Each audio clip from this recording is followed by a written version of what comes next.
G'day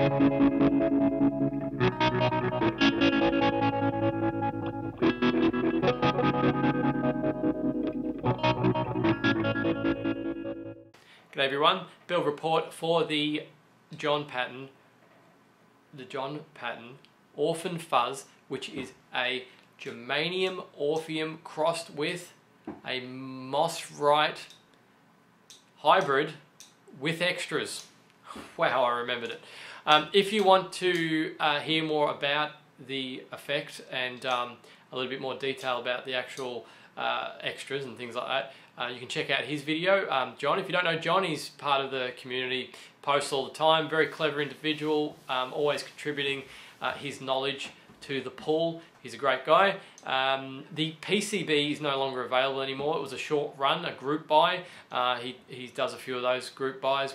Some people do. They do like 100 and that's it. And then if you get one, you get one. If you don't, you don't. This was part of one of those. It's not like nothing else I have. It's like no other fuzz that I have. It's its own special beast. So I guess we can look at the physical attributes of the pedal now. Have a look at the front of that pedal. It's kind of a bit strange. The intention behind the aesthetics of this pedal and even the name of the pedal were quite innocent, but it's turned out to be quite sinister. This is my daughter's handprint, and like I did with the one that my son drew on, I wanted something that she could do that I could immortalize on the front of a pedal, and it looks great, but it looks really spooky. It looks quite sinister. In fact, I'm thinking of calling it pretty much the Ghosthand Fuzz, purely because of how it looks. It looks awesome, but it's not not quite the innocent picture I was trying to portray. I mean, it's even called the Orphan Fuzz as well. It just comes across with the wrong message. It was really actually supposed to be something innocent that didn't quite turn out quite that way. So anyway, I actually left the bubbles in the epoxy. I don't know if you can see in the video. I only went around the outside and removed the outside, so it actually looks like it's kind of like this dissolving. It's like a dissolving look coming up from the hand, which gives it part of the spooky look. I left it there because I just thought that just looks too good to remove. And you can see I've kind of got around the outside it's a bit blacker, but here there's lots of bubbles. It looks like a hand dissolving. I love the look of the front of this pedal, and it sounds really good. It's one of the pedals I want to keep, so that's why I've got her handprint on the front, because it's a pedal that I'll be keeping. So usual epoxy job, didn't do the sides as I normally do, bit messy down here.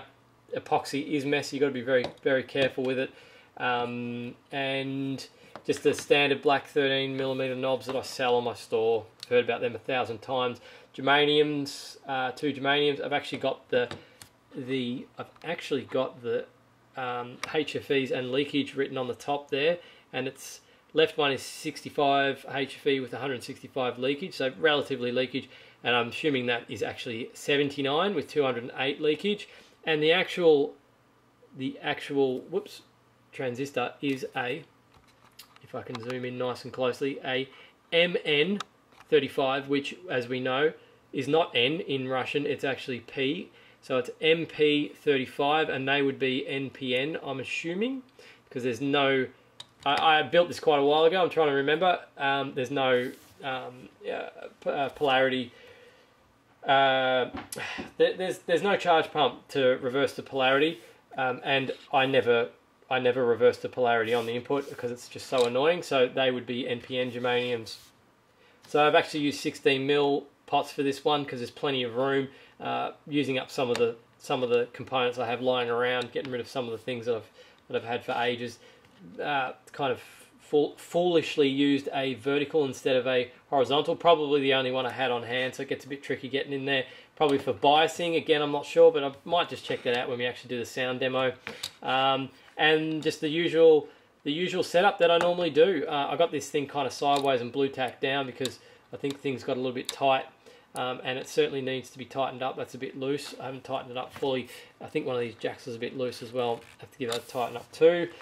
That's it. There's not a hell of a lot to tell about this one. Kind of a short build report. Sorry about that. But sometimes they are, sometimes they aren't. Sometimes I go into a lot of detail. Just noticed I've got tape on the back there, probably to stop the case from the of the germaniums touching ground, which will be the case, which can sometimes cause issues, particularly if any of those pins, and there is a pin, not sure if you'll be able to see this because the angle's quite tricky, but that pin there, the middle pin, which is probably the base, you'll notice is actually connected to the case of the transistor. So if the case of the transistor is connected to ground and base at the same time, they're not gonna actually pass any signal. They won't work. So I've just protected the back with a bit of tape so they don't touch, because I've kind of got it in this awkward way. I could probably hot glue that down or use something a little bit more permanent than blue tack, but does the job, and it's quick to fix, sort of temporarily fix with blue tack. So that is really it. I just don't think I have anything else to talk about. Oh, what about the knobs? Yeah, can't find the knobs because or the details of the actual controls, because I haven't labeled them, and there's no build doc anymore. There might be. I think there's still, you can still find the build doc, but I had a quick look and I couldn't find them. But I'm pretty sure that once we start mucking around with this, we're going to find out what they do anyway. I'm assuming that is a clipping option. Pretty sure it's a clipping option. I can see that there's a germanium. Actually, no, it wouldn't be a clipping option. It must be a tone control. There's only one. There's only one diode, so it's probably not clipping option. It would be.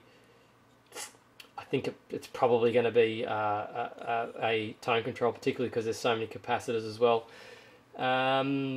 Let's go. I think we'll go to the sound demo to check out what they do. It should be pretty obvious once we start messing around with it.